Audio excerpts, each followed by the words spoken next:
이진우의 손에 잡히는 경제.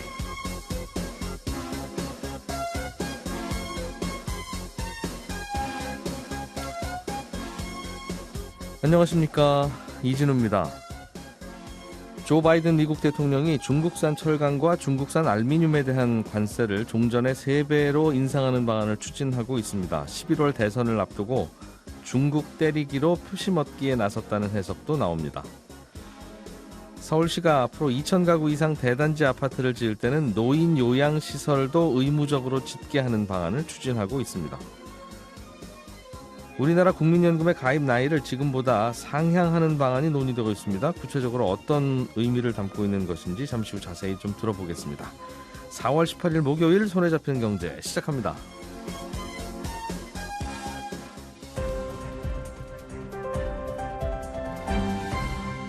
이진우의 손에 잡히는 경제. 자, 오늘은 행복자산관리연구소의 김현우 소장, 그리고 서은영 경제뉴스 큐레이터, 박세훈 작가, 이렇게 세 분과 함께 경제뉴스 정리해봅니다. 어서 오십시오. 네, 안녕하세요. 자, 박세훈 작가님이 준비해 오신 미국 소식. 네. 바이든 대통령이 중국산 철강, 중국산 알루미늄에 대해서 관세를 올리기로 그렇습니다. 했다는데, 이제 한동안 반도체 가지고 중국을 괴롭히다가 중국 입장에서 보면 그렇죠. 요즘 말 조심해야 돼요. 이제 철강까지 확대된 거다, 이 전선이. 그렇게 봐야죠. 그렇게 볼 수도 있어요. 네, 일단 철강 같은 경우는 관세가 7.5% 정도 물리고 있는데 이게 앞으로는 한 25% 정도 물리겠다는 거예요. 근데 아마 지금 이 방송 듣는 분들은 눈치채셨을 겁니다. 결론부터 말씀드리면 선거용으로 보이는데 미국 대선의 경합주로 꼽히는 곳들 중에 미시간이랑 펜실베니아가 있거든요. 예. 이 지역은 철강 제조 산업이 주력인 곳들이에요. 여기 가서 이제 연설을 하면서 앞으로 이제 중국에 대한 관세를 이만큼 높일 거다라고 얘기를 한 겁니다. 다만 이렇게 관세를 높이게 되면 중국산 철강을 사다가 물건을 만들어 파는 미국 기업들 입장에서는 원가 부담이 더 커지게 되겠죠. 근데 그 기업들이 그 비용을 가격에 전가하면 수요가 줄어들게 될 거고요. 가격에 전가하지 않으면 이익이 감소하는 진퇴양난에 빠질 것 같긴 한데 예. 어쨌거나 바이든 대통령은 중국산 철강에 관세를 더 물리겠다는 쪽으로 전략을 편 걸로 보입니다. 철강은 모든 제품의 원료가 되는 물질이고, 네, 미국은 3개의 공장이 되겠다고 하고 있는데, 네, 3개의 공장에서 쓰는 철강의 원가가 이렇게 높으면 그렇죠. 공장이 공장답게 돌아갈 수 있겠느냐? 그렇습니다. 라는 상식에 비추어 볼 때 그냥 선거용으로 한마디 한 거다. 그런 걸로 보입니다. 라고 추정된다는 거죠. 네. 우리나라 철강 업계에는 어떤 영향을 줄까요? 선거용으로 말만 한 거면 아무 차이가 없는데, 네. 또 뭐라고 할 거 아니겠어요. 또 그렇죠. 올리는 신용은 또 할 거고. 예, 실제로 예. 할 수도 있고요. 그런데 또 결론부터 말씀드리면 달라지는 게 크게 없을 것 같다라는 게 중론입니다. 왜냐하면 일단 중국산 철강의 미국 점유율이 매우 낮아졌거든요. 숫자 하나만 말씀을 드려볼게요. 미국이 중국에서 수입하던 철강이 2014년을 보면 대략 한 300만 톤 정도 됐습니다. 연간. 예. 근데 작년에는 대략 60만 톤까지 줄었어요. 10년 만에 한 5분의 1 토막이 난 건데 그래도 앞으로 관세가 올라서 중국이 수출을 덜 하게 되면 그만큼 우리가 더 하게 될 수도 있으니까 좋은 거 아니냐 싶기도 하지만 우리나라는 트럼프 대통령 때 정해진 규칙 때문에 미국이 정한 규칙이죠. 미국에 수출하는 철강의 260만 톤 정도는 관세를 안 물고 있지만 그걸 넘어서는 순간부터는 관세를 많이 매기고 있습니다. 260만 톤까지는 프리패스. 네. 한국산 철강에 대해서는. 그렇습니다. 예. 그래서 2018년 이전에는 연평균 한 380만 톤 정도 수출을 하다가 2021년부터는 200만 톤대로 줄었거든요. 프리패스만 팔고 관세 넘어가는 순간에서는 그냥 안 팔고 파는 만다는 거죠. 그렇습니다. 예. 그러니 한국이 미국에 수출할 수 있는 철강 물량이 제한적입니다. 그래서 미국이 중국산 철강에 관세를 더 매겨서 중국산 수입 물량을 줄이더라도 한국이 미국에 추가로 수출할 여지는 많지는 않습니다. 그리고 트럼프 정부 시절에는 유럽산 철강에 물리는 관세가 많았거든요. 근데 이걸 바이든 정부 시절에는 안 매기고 있기 때문에 유럽산 철강하고도 경쟁을 해야 돼서 중국산 철강에 관세를 많이 물린다고 한들 한국 쪽에 그렇게 유리한 건 없어 보입니다. 다만 그동안 미국으로 가던 중국산 철강이 미국으로 이제 못 가게 되면 관세 때문에 그게 다른 나라들로 이제 가게 될 건데. 야, 그 영향은 클 것 같은데요, 그럼. 네, 요건 좀 큽니다. 이미 지금 중국은 건설 경기가 안 좋기 때문에 자기네 나라에 남는 철강들이 많아요. 근데 지금 낮은 가격으로 밀어내듯이 수출을 하고 있거든요. 그래서 철강이 지금 전 세계적으로 공급 과잉입니다. 그런데 미국으로 보내려고 했던 중국산 철강이 이런 관세 인상 때문에 못 가면 네, 어디론가 갈 텐데. 어디론가 가야죠. 중국 근처에 어디론 가면 우리나라다.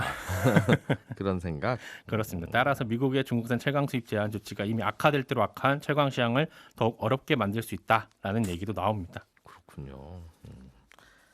자, 김현우 소장님이 준비해 오신 국민연금 관련한 이야기인데 네. 국민연금을 타기 시작하는 나이 이게 아니라 네. 가입 나이를 지금보다 더 상향한다? 네, 그렇습니다. 지금은 몇 살부터 가입할 수 있죠? 국민연금은 만 18세 이상이면 가입할 수 있고 예. 가입 자격은 60세 미만까지입니다. 그러니까 60세 음. 이상이 되면 가입 자격이 없어요. 원칙적으로는 18세에서 59세 사이의 나이가 아니면 소득이 있어도 국민연금을 납부할 의무가 없고 가입을 하고 싶어도 좀 제한적입니다. 음흠. 국민연금이 이게 처음 생겼을 때는 60세 직전까지 가입 가능하고 60세부터는 연금이 지급되는 걸로 설계가 돼서 이상이 없었는데 예. 1998년에 국민연금 재정 안정을 위해서 제도가 개선이 됐죠. 연금 수급 나이가 점점점 뒤로 늦춰주고 그래서 출생 연도에 따라서 지금은 1969년 이후에 태어나신 분들은 65세가 되어야 이제 연금을 받을 수 있도록 바뀌었습니다.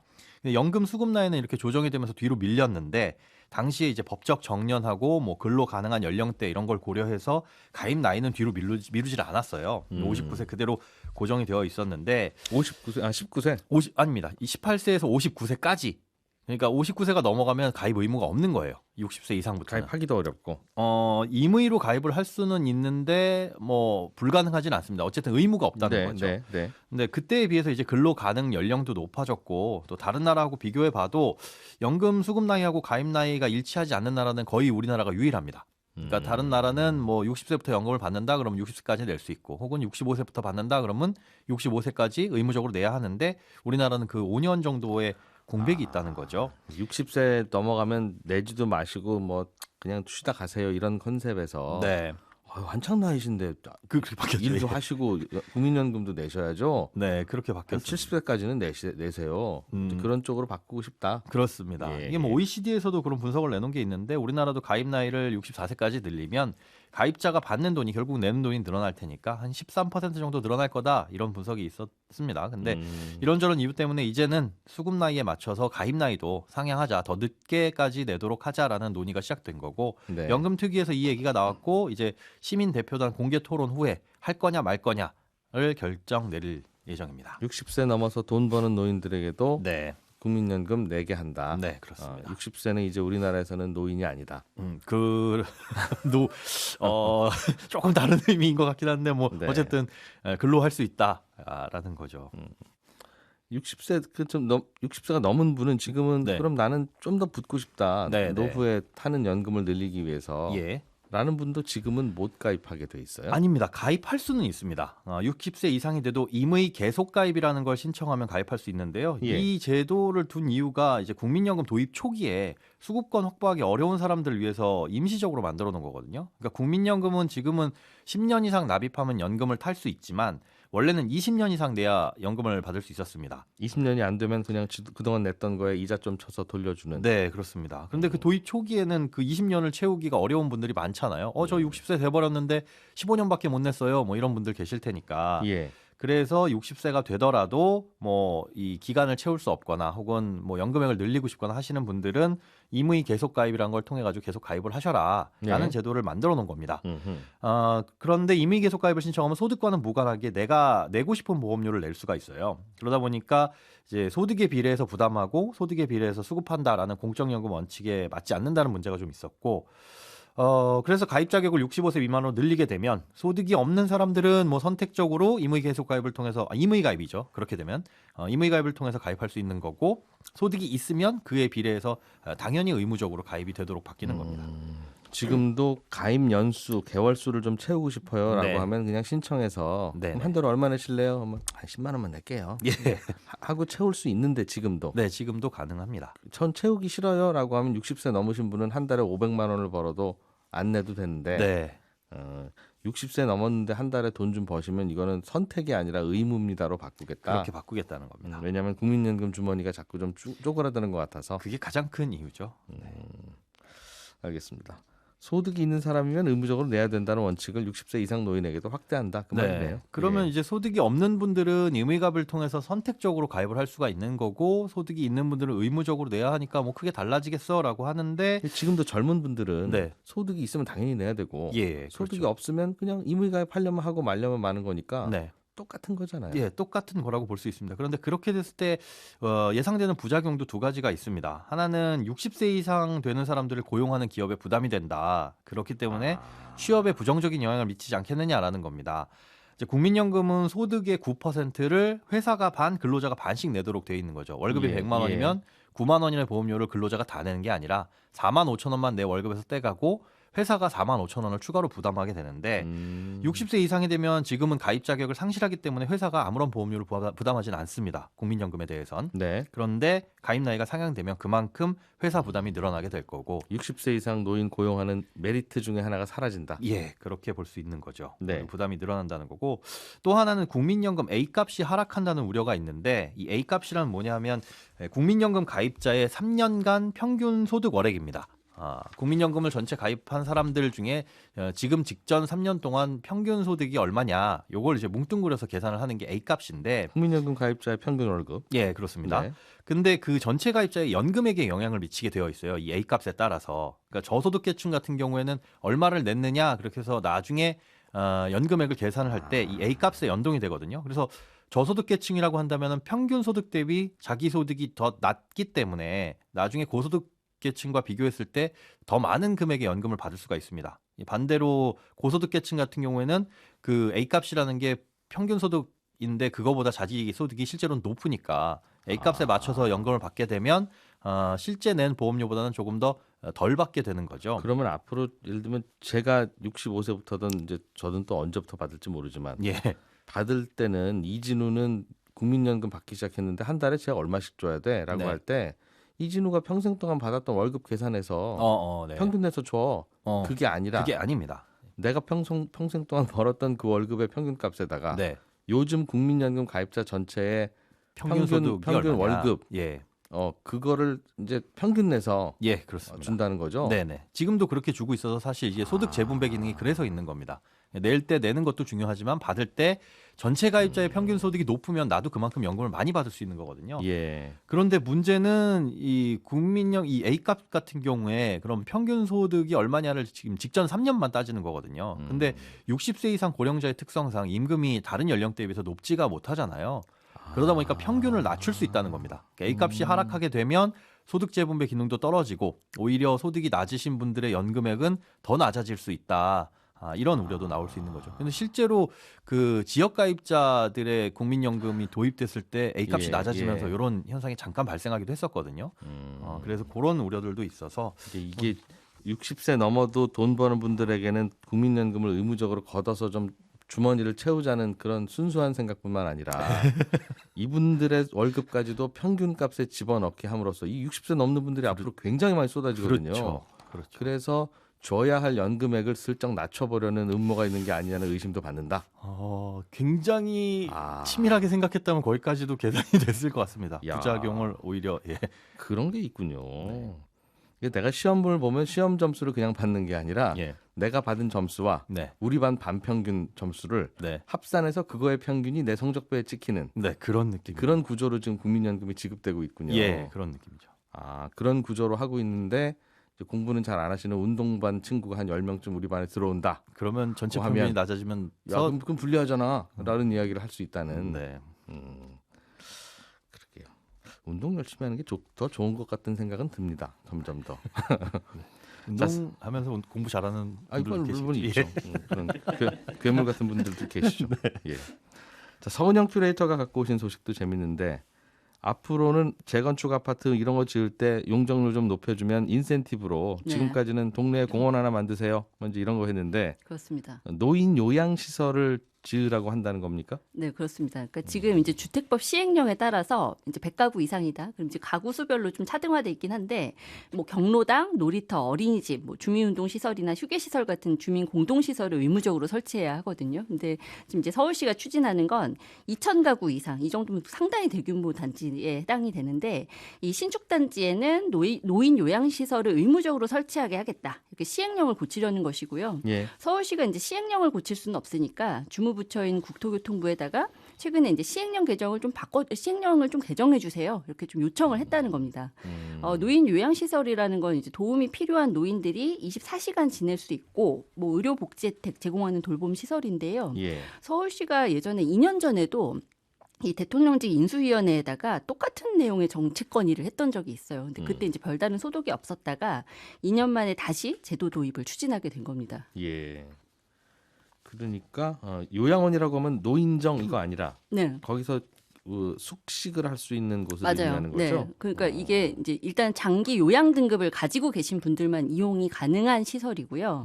이제 기존에도 지금 이제 경로당 같은 경우에는 대단지 아파트는 다 의무적으로 이미 설치가 되고 있어요. 근데 네. 경로당 같은 경우는 이제 잠시 머물다 가시는 거고 그거보다 조금 더 윗단계가 이제 데이케어 센터라고 했었는데 지금 이제 이 설치 의무화 얘기하는 것은 데이케어 센터보다 더 높은 그러니까 의료 서비스 지원이 가능한 의사도 노인 있고. 요양 시설을 이야기를 하는 겁니다. 근데 나이가 많아지면 저도 이제 그런 쪽에서 거주할 가능성이 매우 높고 서 기자님도 마찬가지예요. 그렇겠죠. 네. 네, 그때 잘 지내요. 나중에 노인 요양 시설이 필요는 한 거 당연한 건데 네. 이거는 그럼 정부가 잘 좋은 땅 골라서 그렇게 열심히 지어야지. 이건 사회복지 시설이고 인프라니까. 아니면 민간 보고 열심히 잘 찾아서 지으세요. 이거 돈 될지도 모릅니다라고 하든가. 네. 이거 근데 아파트 재건축하는 곳에다가 의무적으로 떠넘기는 거는 맞아요? 왜 그러죠? 이게 서울시 나름의 고민이 좀 있습니다. 그러니까 일단은 이제 도심에서 이 도심 속에 이 노인 요양 시설을 이용하고자 하는 수요는 굉장히 많거든요. 예. 그래서 이제 도심에 이런 시설이 하나 생겼다. 그럼 대기 인원이 어마어마하다고 합니다. 그런데 이제 서울시에서도 그러니까 이제 이런 시설들을 좀 늘리고 싶은데 서울시가 가지고 있는 뭐 시유지가 있다. 그럼 이제 거기에다 사실 지으면 굉장히 간단한데 서울시는 시유지가 거의 없어요. 그래서 이제 이 시유지가 있다고 해도 이제 거기에 좀 지으려고 한다. 그럼 이제 주민 반발에 번번이 부딪혀서 무산되거나 건립이 지연되는 경우도 허다했던 겁니다. 그래서 이제 서울시가 이제 고민 끝에 했던 방법이 하나가 있는데 이 법 개정 추진하기 전에 기부 체납 방식으로 이제 노인 요양 시설을 확보하려고 상당히 노력을 했었어요. 그러니까 기부 체납이라는 건 재건축 과정에서 이제 층수나 용적률이 늘어나면서 이제 발생하는 이익의 일부를 공공에 돌려줘라라는 건데 예. 이제 보통은 도서관, 공원 같은 이제 공공시설물 짓는 게 대부분이었다가 이제 2016년부터 이제 이 고령화 속도도 뭐 이제 이 심상치가 않으니까 서울시가 앞으로는 이 노인 요양 시설로 좀 기부 체납하면 우리가 인센티브 더 쳐줄게요. 이런 식으로 좀 적극 추진하는 경향이 있었어요. 근데 이제 이 주민 공동시설로 설치하면 아파트 단지 안에 설치를 해야 돼서 주민들 반발이 크지만 기부 체납 방식이면 어차피 공공에 환수될 부지잖아요. 그러니까 반발이 적을 거라고 본 겁니다. 그런데 사실은 그렇지 않았고요. 지난 8년간 이제 기부 체납으로 설립을 확정했던 이제 노인 요양 시설이 7개밖에 안 되거든요. 그러니까 1년에 1개도 못 만들었다는 얘기고요. 이 역시 이제 설립 계획을 확정하고도 주민 반발에 부딪혀서 진척이 더딘 곳이 꽤 있었습니다. 그래서 용적률 안 받고 말지 노인 요양 시설은 네. 우리 아파트에다 못 만든다. 단적인 예가 올 초에 이 여의도 시범 아파트가 논란에 휩싸였었는데 예. 이게 신속 통합기획 사업단지였거든요. 그러니까 이른바 이제 재건축 패스트트랙 밟고 있는 단지였는데 우리가 용적률 최대로 높여줄게 65층까지 지으세요. 그런데 대신 그 안에 데이케어 센터를 지으세요라고 이제 서울시가 제안을 했는데 여기에 주민들이 강력 반발을 했고요. 심지어 신통기획 방식 포기하겠다 이렇게 좀 맞불을 놓기도 했습니다. 주민들은 이것 데이케어 센터 혹은 노인 요양 시설 들어가는데 필요한 비용 분담하는 것도 부담이겠으나 그게 문제가 아니라 네. 그 시설의 로케이션이 자기 아파트 앞마당으로 들어오는 거 그게 싫어서 그런 맞습니다. 거죠? 그러니까 대표적인 님비라고 하죠. 그러니까 이제 노인 요양 시설이 기피 시설로 인식이 되기 때문이고 이렇게 뭐 실버, 노인 뭐 이런 단어가 들어가는 시설을 이제 그냥 만들었다가 이거 우리 집값 떨어지면 누가 책임질 거야 이런 이야기들을 대놓고 하고 있어요. 이거 지금은 반대 많으실지 모르겠지만 앞으로는 대부분 노인인 시절이 올 텐데 네. 초품화라고 해서 우리 아파트 단지 안에서 초등학교 있으면 예전 같으면 아우 시끄러워 이거 애들 노는 소리 시끄러워 할 텐데 맞습니다. 지금은 좋은 거잖아요. 네, 맞아요. 그래서 이것도 좋은 게 전문가들도 될 텐데. 좀 비슷한 이야기를 합니다. 그러니까 지금은 다들 초품화에 프리미엄을 쳐주지만 나중에는 이제 이 아파트를 채우고 있는 주민들 대부분이 이제 이 노인 요양시설 내지는 데이케어 센터를 이용하려는 수요가 분명히 있을 거라는 이야기고요. 예. 그런 단지들이 이제 나중에는 더 프리미엄 받을 걸 이렇게 이야기를 하는 전문가들 의견도 있습니다. 근데 지금 일단 국토부는 좀 좀 어렵다라는 입장을 이야기하는 게 이제 크게 이유가 세 가지인데 첫 번째는 지금 서울 말고는 다른 지역은 노인 요양시설이 그렇게 부족하지가 않아서 이거 일괄 적용했다가는 좀 문제가 있을 수 있다라는 이야기를 하고요. 이제 또 하나는 이게 또 주민들만 이용 가능한 시설이 아닌데 이거를 주민 편의 시설로 볼 수가 있느냐. 그러니까 노인 요양시설이라 그러면 이제 그 구에 해당 그 이제 지역구에 사시는 다른 주민들도 이용이 가능해야 하거든요. 그래서 이런 것들 좀 주민 반발이 예상이 된다라는 거고요. 또 하나는 이제 이 결국에는 집값 떨어지는 문제 이런 것들 때문에 이제 주민들의 반발이 상당히 큰데 이런 것 좀 섣불리 의무화했다가 지자체하고 갈등 좀 커지면서 정비 사업 차질 빚는 거 아니야? 이런 것들 좀 우려하고 있는 상황입니다. 경비실, 노인정 이런 것처럼 의무 시설로 넣고 싶어하는 거군요. 서울시는. 그렇습니다. 네. 그런데 이거는 안 필요한 곳은 안 쓸 수도 있고 네. 다른 동네 주민들 막 들어올 수도 있는데 그렇죠. 주민들이 반발할 경우에 명분이 애매하다. 네. 그런 알겠습니다. 예. 박 작가님이 준비해 주신 소식으로 하나 좀 더 듣고 마무리하죠. 최근에 1,400원까지 올랐던 달러 원 환율 네. 조금 좀 내려가는 것 같기는 한데 뭐 어떻게 될지 모르는 거고요. 그렇죠. 환율이 이게 그래서 어떻게 된답니까? 전문가들한테 마이크 하나씩 주면 네. 요즘 뭐라고 말씀들을 해요? 보세요. 정확히 달러당 얼마까지 갈 거라고 예측하는 건 사실 이건 신의 영역이잖아요. 그거 맞추라는 게 아니라 네. 이제 요 정도까지냐 앞으로는 그렇죠. 더 오를 거냐 아니면 뭐 어떻게 본다는 약간 좀 갈리긴 하지만 대체적으로 좀 더 오를 것 같다라는 의견이 많은 것 같긴 합니다. 예. 다만 특히 4월에는 달러의 몸값이 더 오를 가능성이 있어 보이는데 왜냐하면 최근에 달러의 몸값이 오르는 건 중동에서 뭔가 큰일이 날 것 같으니까 사람들이 안전자산의 대표격인 달러를 사려고 해서 그런 것도 있고요. 미국이 지금의 고금리 상황을 예상보다 더 길게 가져갈 것 같으니까 미국으로 돈이 몰리면서 달러의 몸값이 올라가기도 하는 건데 여기에 우리나라의 특수 상황이랄까요? 내부적인 이유도 좀 있습니다. 왜냐하면 우리나라의 기업들은 대부분 4월에 배당을 하거든요. 네. 근데 배당을 받는 사람들 중에는 외국인 투자자들도 있을 거 아니겠어요? 예. 근데 이번 달에 외국인 투자자들한테 가는 배당금이 대략 9조 2천억 원 정도 됩니다. 근데 이게 작년하고 규모는 비슷한데요. 문제는 외국인 투자자들이 배당받은 돈을 다시 재투자를 하느냐 하는 건데 보통은 배당받으면 그냥 그 돈을 달러로 환전해서 자기네 나라로 보내거든요. 네. 그러면 달러가 빠져나가면서 다시 환율이 오르겠죠. 그래서 거의 매년 4월이 되면 환율이 살짝 오르는 경향이 있긴 했었는데 배당받은 돈 외국으로 빠져나가니까 그렇습니다. 특히 올해 4월 같은 경우는 앞서 말씀드린 중동 리스크 그리고 미국의 고금리 상황이랑 또 맞물리면서 재투자를 하려는 것보다는 그냥 환전을 해서 자기네 나라로 돈을 보내려는 요인이 더 큰 상황이라서 예. 4월 한 달간은 달러가 다른 달에 비해 더 귀해질 걸로 보입니다. 그러니까 환율이 더 오를 가능성이 높다는 거죠. 이럴 때 무역 수지가 좀 큰 폭으로 흑자가 나주면 그래도 환율 방어에 좀 어느 정도 도움이 될 텐데 예. 우리나라의 무역 수지가 흑자를 기록은 하고 있지만 흑자 금액이 많지는 않아서 지금은 환율 방어 효과가 크진 않습니다. 그러니까 요즘 같은 때는 해외 주식 사러 외국 나가면은 국익에는 좀 도움이 안 되는 행위네요. 그렇죠. 그럼 요즘은. 달러가 필요하다고 해서 달러를 사서 이제 해외 주식 해야 될 테니까. 네. 그래서 우리 비트코인 ETF, 네. 비트코인 가격 따라서 그대로 움직이는 ETF 미국에서 승인받았을 때 왜 우리나라 투자자들은 그거 사실상 미국 주식인 건데 왜 못 사게 하냐? 네. 지금 생각해 보니까 그것까지 사게 했으면 달러가 더 많이 빠져나갔을 거 아니겠습니까? 그렇죠. 네.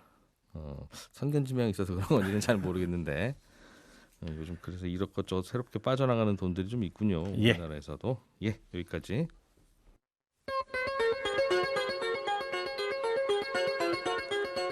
예, 저희는 또 내일 아침 8시 30분에 모여서 경제 뉴스 전해드리겠습니다. 이진우였습니다. 고맙습니다.